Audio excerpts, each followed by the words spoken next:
જય ગુરુદેવ પ્રભુ. આપણા સદગુરુ પરમાત્માની ગાયેલી શિક્ષાપત્રીનો 62મો અધ્યાય આ મુજબ છે. પારકું ધન લઈ ભાગવું નહીં, પુત્ર થઈને આપવું સહી. પાછી ફરીથી એ જ સિલસિલો, એ જ વાત ઉપર સદગુરુ પરમાત્મા આપણને લઈ આવે છે. જીવન શુદ્ધિની સાધના. જીવન વ્યવહારમાં કયા કયા બિંદુએ આપણે કયા કયા કર્મ કરવાથી આપણા પોતાના જીવનને અશુદ્ધ કરીએ છીએ, એવા બિંદુઓને ગોતી આપણા સદગુરુ પરમાત્મા એના માટે થઈને જાગૃત કરે છે. 61મા અધ્યાયમાં જે વાતો હતી લગભગ એ જ સ્વરૂપની વાત, પણ કર્મ બદલે છે. એ કર્મ કર્યાથી આપણો જીવન વ્યવહાર અશુદ્ધ થાય છે. તો એવા બીજું એક કર્મ અને એનું પરિણામ બે સાથે 62મા અધ્યાયમાં ગીત ગાઈને આપણને સદગુરુ પરમાત્મા ફરમાવે છે અને જાગૃત કરે છે. પારકું ધન લઈ ભાગવું નહીં. ધન એટલે નાણું. નાણું કોઈ પણ સ્વરૂપમાં હોય, દરદાગીના સ્વરૂપમાં હોય, કોઈ વ્યવહારની ચીજ વસ્તુના સ્વરૂપમાં હોય, ગમે તે સ્વરૂપમાં હોય, પણ એ બીજાનું છે ને. હું બીજાની પાસેથી લાવ્યો હતો ને, મારે એને પાછું આપવું જોઈએ. જો એ વસ્તુ એની પાસેથી લાવ્યા પછી મારા મનમાં ચોરી જાગે, કોઈક યુક્તિ પ્રયુક્તિ કરીને મારે એ ચીજ વસ્તુ એના જે તે માલિકને પાછી નથી સોંપવી. તેથી મનના ખેલ પાડી, જરા સંબંધો મીઠા સાચા રાખી અને કોઈક રીતે જેની પાસેથી વસ્તુ લાવ્યા છીએ એ વસ્તુ વિશે ભ્રમણા ઊભી કરવી, ખોટો માહોલ ઊભો કરવો અને એ રીતે એ વ્યક્તિની પાસેથી કાં તો વસ્તુ આપણે લીધી જ નથી એમ ઠરાવવું, અથવા તો મેં તમને આપી દીધી છે ને આમ ઠરાવી દેવું. એ મનોવૃત્તિને આપણા સદગુરુ પરમાત્મા આપણી મનોવૃત્તિને આ રીતે ગાઈને બતાવે છે. પારકું ધન લઈ ભાગવું નહીં. તો પારકું ધન કોઈ પણ સ્વરૂપમાં હોય. આજે તો માણસના વ્યવહાર એટલા બધા વિસ્તૃત થતા જાય છે અને એક મનુષ્યને બીજા અનેક મનુષ્ય કે મનુષ્યોની એના કાર્યમાં જરૂર પડે છે અને એવી વખતે ચીજ વસ્તુના કોઈ ને કોઈ સ્વરૂપમાં આદાન પ્રદાન થાય છે. તો એવા આદાન પ્રદાન વખતે લેનાર વ્યક્તિ જે વ્યક્તિની પાસેથી લીધું છે એને એ વસ્તુ યથાતથ આપવા માટે બંધાયેલો છે. નૈતિક રીતે, આધ્યાત્મિક રીતે, ધાર્મિક રીતે, સામાજિક રીતે, વ્યવહારની રીતે બંધાયેલો છે. એમાંથી કોઈ રીતે છટકી જ શકે નહીં.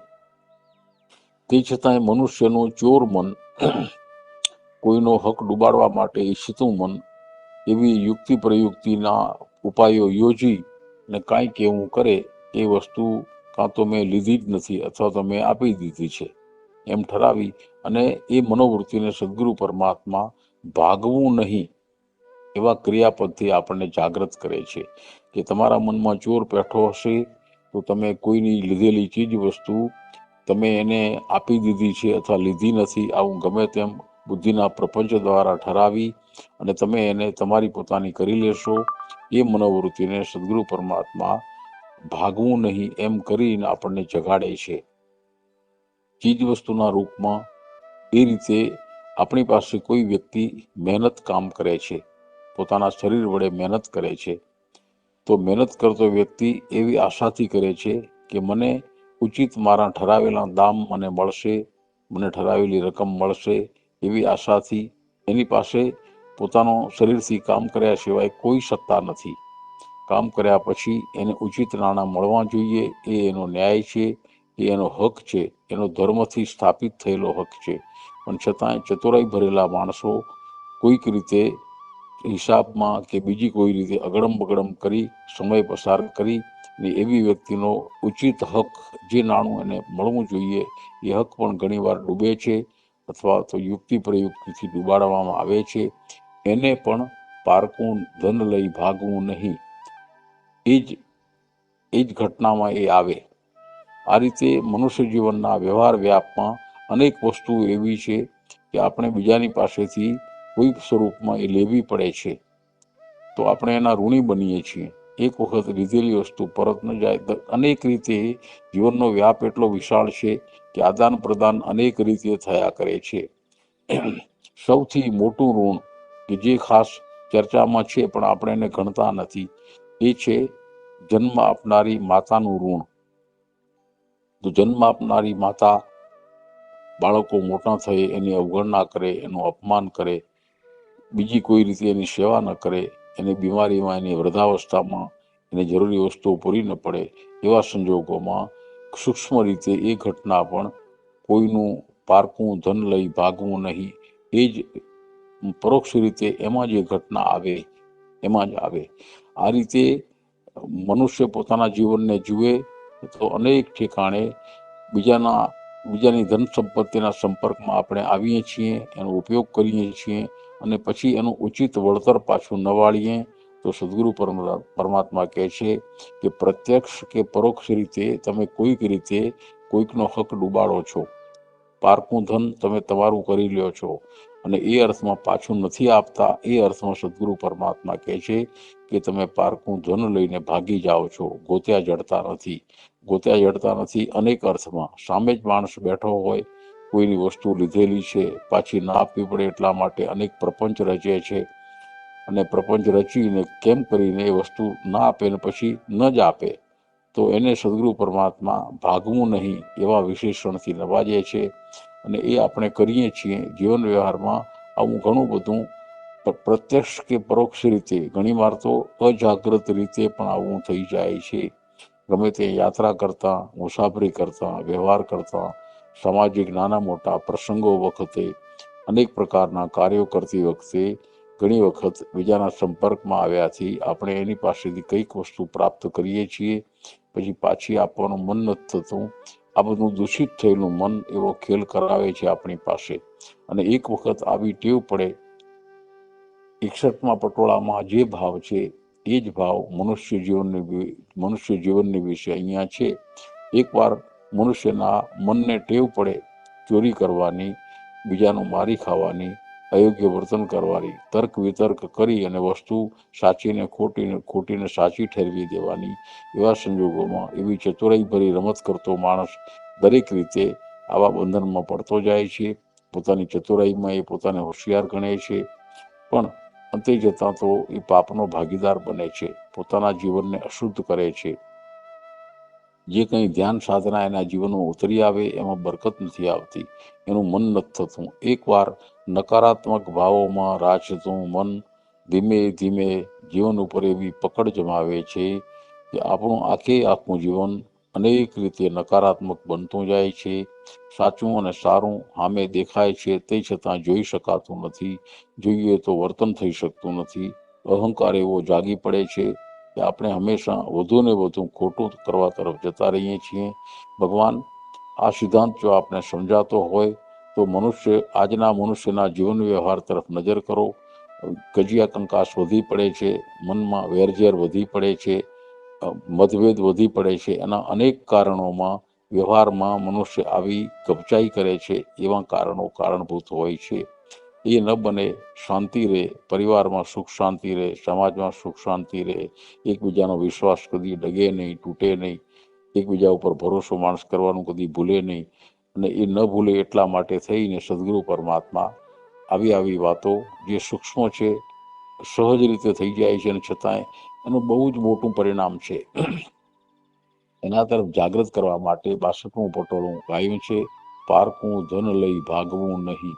પછી એનું પરિણામ આપી દીધું. કોઈનું પારકું ધન તમે લીધું તો તમે છૂટશો નહીં, આપવું જ પડશે. આજે નહીં તો કાલે, આ ભવે નહીં તો આવતા ભવે. તમારે બીજાની લીધેલી વસ્તુ બીજાની હોય તો એ તમને પાછી આપવી જ પડશે. એ નાણું એ કોઈક રીતે કંઈક લીધેલું હોય પાછું આપવું જ પડશે.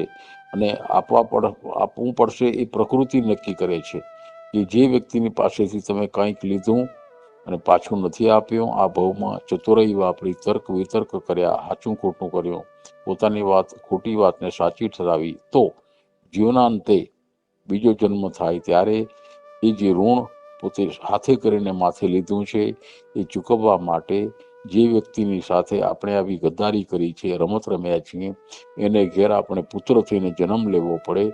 અને જે કંઈ આગલા ભાવમાં આવા કૃત્ય કર્યા કોઈ વ્યક્તિના હકને ડૂબાડ્યો તો એ પાછું ફરીથી આપવું જ પડે છે. કર્મનો આ સિદ્ધાંત આજના વિજ્ઞાન યુગમાં માણસ પ્રાયોગિક રીતે ઈચ્છે કે સાબિત કરી આપો ક્યાં આવવું છે, છતાં સૂક્ષ્મ કાયદો એવો છે એને વિજ્ઞાન હજી પકડી શક્યો નથી. પણ ધર્મના જ્ઞાતા પુરુષો, જ્ઞાની પુરુષો પ્રકૃતિની સૂક્ષ્મ ગતિ, પરમાત્માની સૂક્ષ્મ ગતિ, કર્મની સૂક્ષ્મ ગતિ જેને પોતાની જ્ઞાન દ્રષ્ટિથી પૂરેપૂરી જાણી છે એવા જ્ઞાની પુરુષોનું આ વચન છે કે એકવાર કોઈની પાસેથી તમે લ્યો તો પછી પાછું ના આપો અને હોશિયારી ચતુરાઈ કરો અને એ વખતે છટકી જાઓ કદાચ, પણ તમે છટકી શકતા નથી.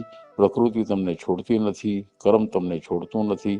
પાછા બીજા ભવે તમે એનો પુત્ર થઈને કમાઈને એને આપવું પડે છે. સદગુરુ પરમાત્મા કર્મ અને એનું પરિણામ બંને આપી દે છે.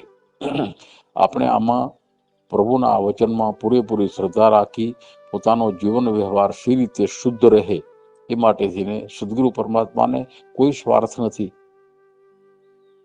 જગતમાં મનુષ્ય તરીકે જન્મ પામેલો જીવાત્મા પોતાના જીવનને શુદ્ધ રાખતો રાખતો રાખતો એક દિવસ ધ્યાન ભજન સાધના કરતો કરતો પોતાના જીવનને એવી અણિશુદ્ધ ઊંચાઈએ લઈ જાય કે સહજ રીતે જ્યારે એનો દેહ છૂટે ત્યારે એને ફરી કોઈ જન્મ લેવો ન પડે, જન્મ મરણના ચક્કરમાંથી મુક્ત થઈ જાય.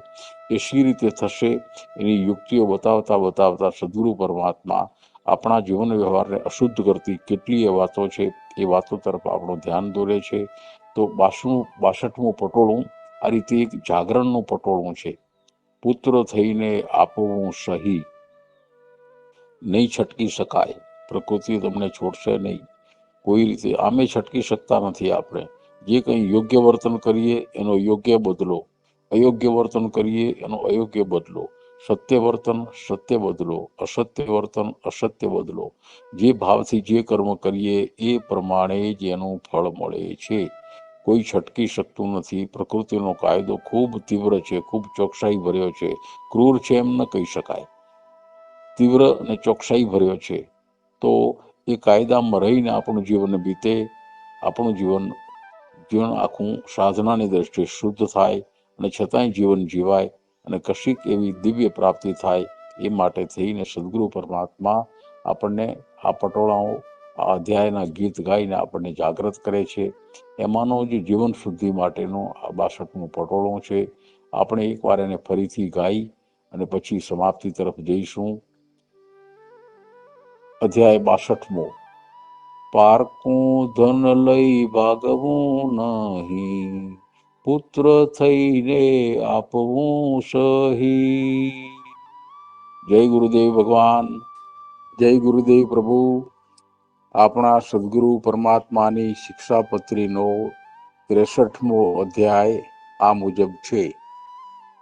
કોઈને ગાળ ન દેવી જાણી, મૂર્ખપણામાં ન રહેવું પ્રાણી. સદગુરુ પરમાત્માએ સાધકને માટે, જીવતા મનુષ્યને માટે, જેને વિવેક જાગ્યો છે એવા મનુષ્યને માટે જીવન શુદ્ધિનો વિષય ઉપાડી અને એમાં જીવન અશુદ્ધ થાય એવા કયા પ્રાણી વર્તન કે કર્મ મનુષ્ય કર્યા કરે છે ભૂલથી, મૂર્છાની અવસ્થામાં, બેભાન અવસ્થામાં, અજાગ્રત અવસ્થામાં. અને જાગ્રત થાય તો એને ખરેખર શું કરવું જોઈએ એ વિષય સંદર્ભે 63મા અધ્યાયમાં સદગુરુ પરમાત્મા આપણને ફરમાવે છે. કોઈને ગાળ ન દેવી જાણી.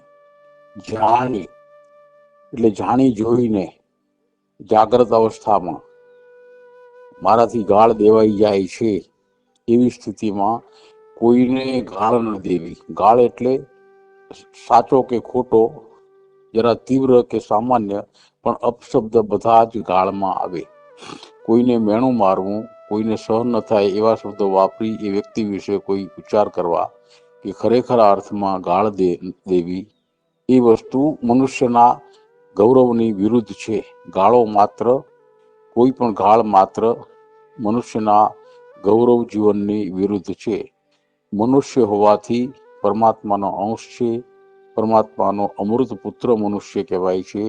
મનુષ્ય કોઈ પણ દેશનો, કાળનો, જાતિનો, ધર્મનો હોય, સ્ત્રી હોય યા પુરુષ હોય, ભણેલો હોય યા અભણ હોય, વૃદ્ધ હોય, જુવાન હોય કે બાળક હોય, કોઈ પણ સ્થિતિમાં હોય, સામાન્ય હોય કે કોઈ વિશિષ્ટ મનુષ્ય હોય, જ્ઞાની પુરુષ હોય કે અજ્ઞાની હોય, હર કોઈ સ્થિતિનો મનુષ્ય એ મનુષ્ય છે પ્રથમ, ત્યાર પછી બીજું બધું જ છે.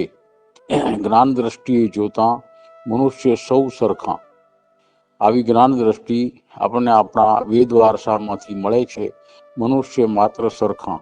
તેથી મનુષ્ય માત્રને માટે એને કહેવાની વાણી, એને સંબોધવાની વાણી પણ એક જ સરખી હોય, પવિત્ર હોય, વિવેકભરી હોય અને સન્માનભરી વાણી હોય, જેથી મનુષ્ય વચ્ચેના સંબંધ આપોઆપ જ ભાષાના માધ્યમથી મીઠા, મધુર જળવાઈ રહે. કામ ગમે તે હોય, વ્યવહારનું કાર્ય ગમે તે હોય, એ કાર્ય કરતી વખતે, કરાવતી વખતે, વાતચીત કરતી વખતે, વાદ સંવાદ કરતી વખતે જો એક વ્યક્તિની ભાષા બગડે, ગાળની કક્ષાએ જતી રહે, તો સામેની વ્યક્તિ એના જેવી જ છે, કોઈક રીતે પૈસે ટકે ઉતરતી કદાચ હોય, છતાં પણ અંતે તો મનુષ્ય છે. તેથી દરેકનું અંતઃકરણ એક સરખું છે. જો સમાન જાગેલું હોય તો એવી વ્યક્તિ બીજી વ્યક્તિએ બોલેલી ગાળ કે અપશબ્દ સહન કરી શકે નહીં, અને એવા સંજોગોમાં એ ગાળ સાંભળનાર વ્યક્તિનું વ્યક્તિત્વ ગવાય છે, એનો અહંકાર પણ ગવાય છે, અને તેથી કરીને જે કાર્ય કરવા ધાર્યું છે એ પ્રથમ તો કાર્ય બગડે છે, પછી સંબંધો બગડે છે, કાયમના વેરઝેર ઊભા થાય છે. ગાળ માટે લગભગ દરેક મનુષ્ય એટલા સંવેદનશીલ હોય છે કે કોઈ ગાળ સાંભળી લેવા તૈયાર હોતું નથી. આવા સંજોગોમાં જો કાર્ય પાર પાડવું હોય, મનુષ્ય વચ્ચેના મીઠા સંબંધો રાખવા હોય, તો જાગૃત મનુષ્ય જાગૃત અવસ્થામાં ખૂબ સભાનતાથી કોઈ પણ વ્યક્તિ સાથે કોઈ પણ પ્રકારનો વાણી વ્યવહાર કરતી વખતે ધ્યાન રાખવું જોઈએ કે પોતે વાપરેલી વાણીમાં સામાન્ય મનુષ્યને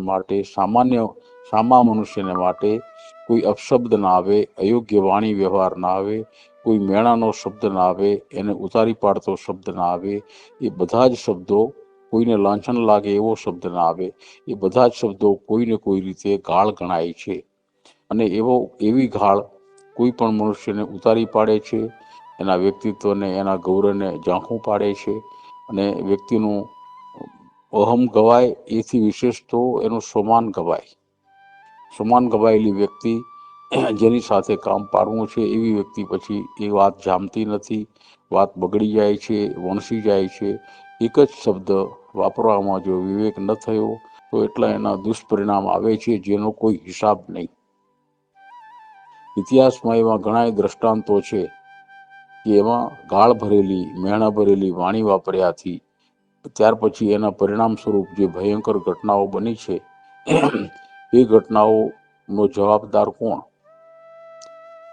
આજે જગત એક સામાન્ય વાતોમાંથી જે દુર્ઘટનાઓ સર્જાય છે, એના મૂળમાં ક્યાંક ને ક્યાંક અયોગ્ય પ્રકારનો, ગાળ પ્રકારનો, મેણા પ્રકારનો વાણી વિલાસ હોય છે.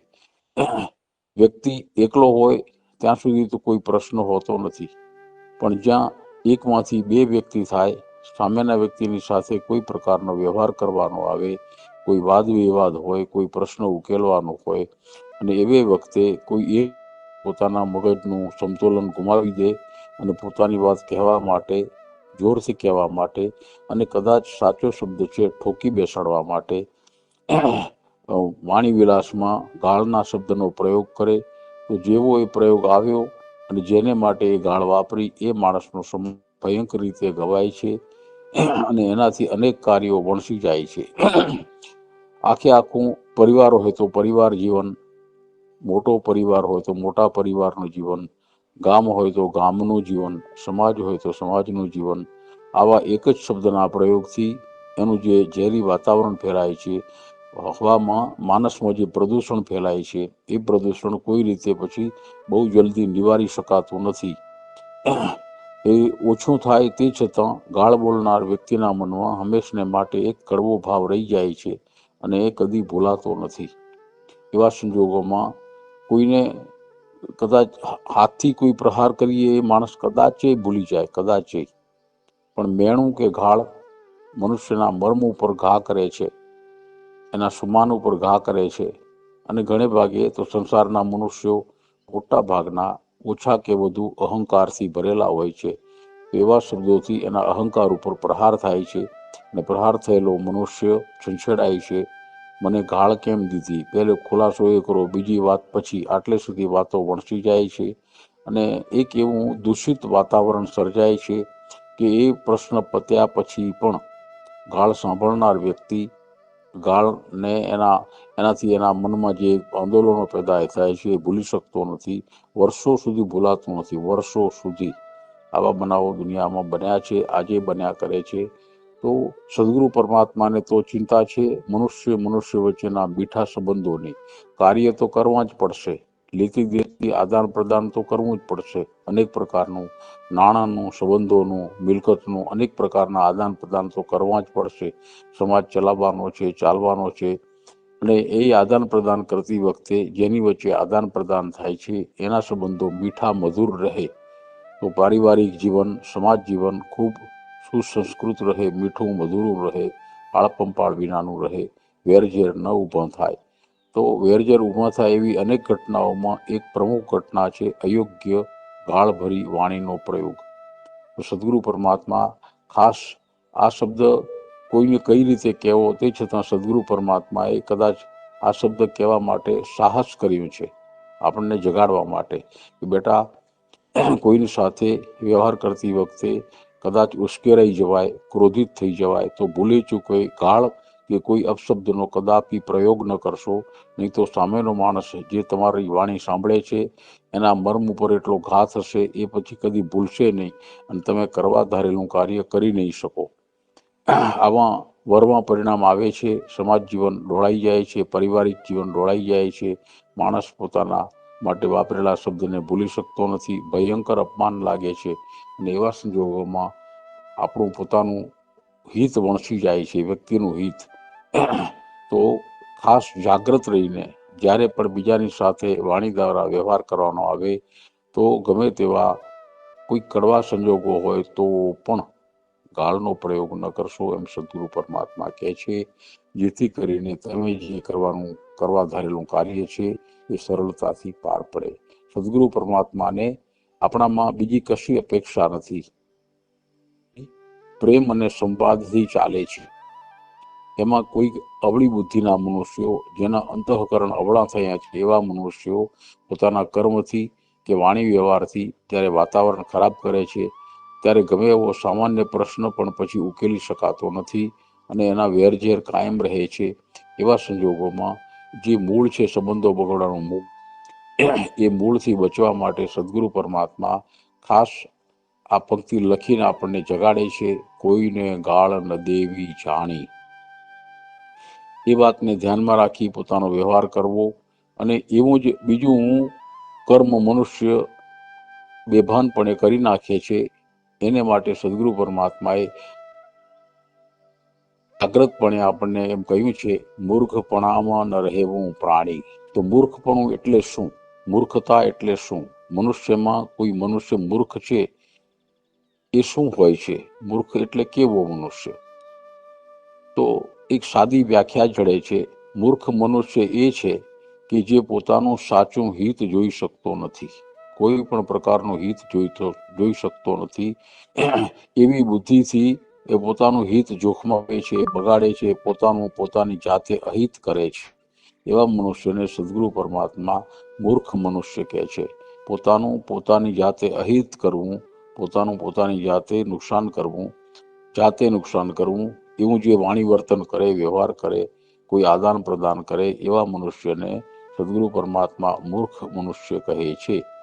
તો એવો મનુષ્ય, સંસારના કર્મો તો અનેક છે, આદાન પ્રદાનના કર્મો, ધંધા રોજગારના કર્મો, હિસાબ કિતાબના કર્મો, સામાજિક સંબંધોના કર્મો, દરેક વખતે વ્યક્તિ પોતાના સમાનને જાળવીને કર્મ કરે તો મોટે ભાગે મૂર્ખતાપણાના દોષમાંથી બચી જાય.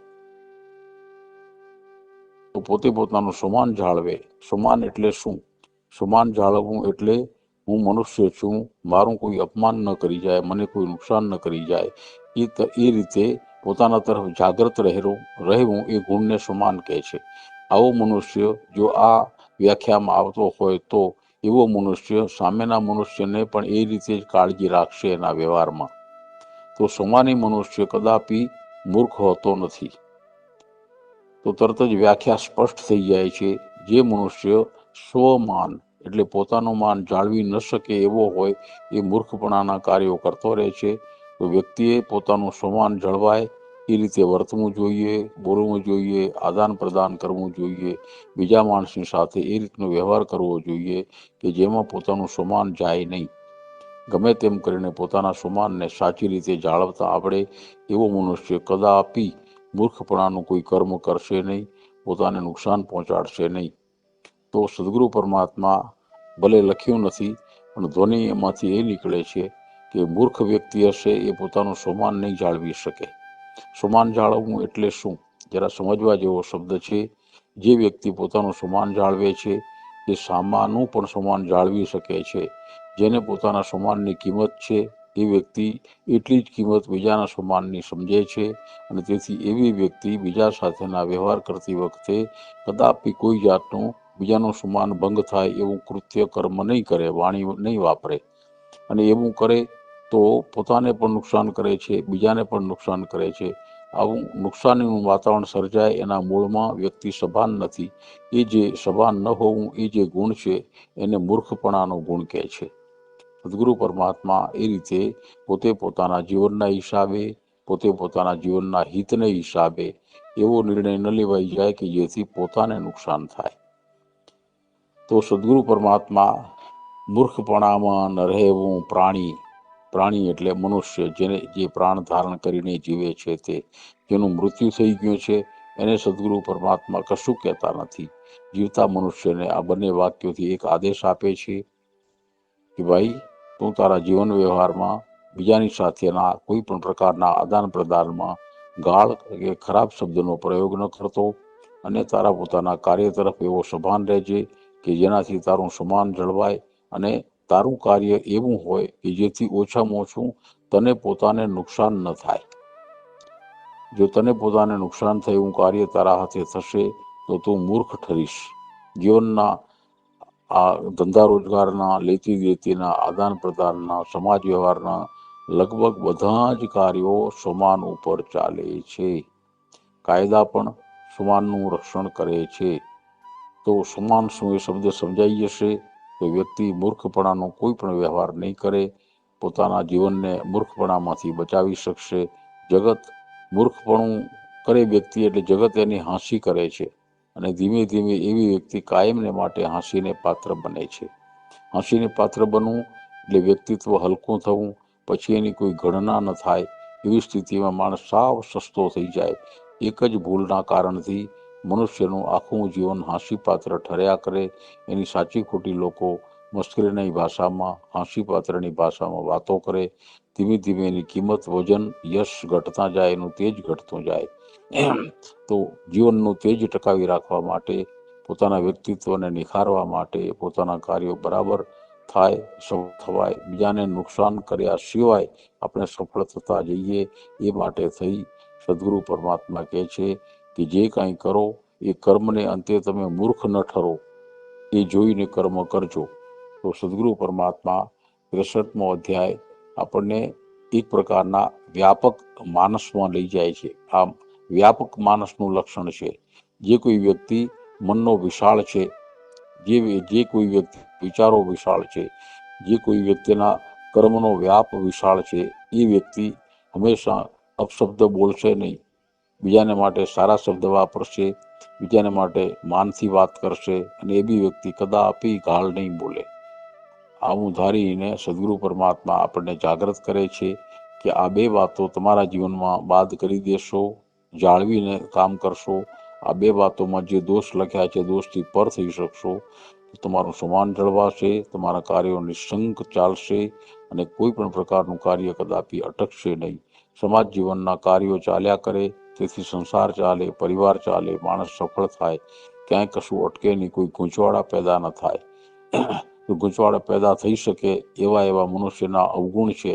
એમાંના આ બે અવગુણ, અયોગ્ય ભાષા અને મૂર્ખપણાનો વ્યવહાર મનુષ્યમાંથી બચી જાય. સદગુરુ પરમાત્મા એટલા માટે જરાક આજની આધુનિક ભાષામાં કહેવું હોય તો પિન પોઈન્ટ કરીને આપણને અહીંયા સૂચવે છે. આપણે એ રીતે જાગૃત થઈએ, વાણી એ રીતે વાપરીએ, અયોગ્ય શબ્દ ના આવે, ગાળ ના આવે, કોઈને ચોટ ન પહોંચે, કોઈના સન્માનને ઠેસ ન પહોંચે, અને આપણો પોતાનો જીવન વ્યવહાર એવો હોય, નિર્ણયો એવા હોય કે આપણે કદાપી પોતાના જીવન વ્યવહારના નિર્ણયના કારણથી મૂર્ખ ન ઠરીએ. આ વસ્તુ સદગુરુ પરમાત્મા સમજાવી આપણને આ પટોળા દ્વારા આદેશ આપે છે. તો આવો અધ્યાયને ફરીથી ગાઈ અને સમાપ્ત કરીએ. અધ્યાય 63મો. કોઈને ગાળ ન દેવી જાણી, મૂર્ખપણા માન રહેવું પ્રાણી.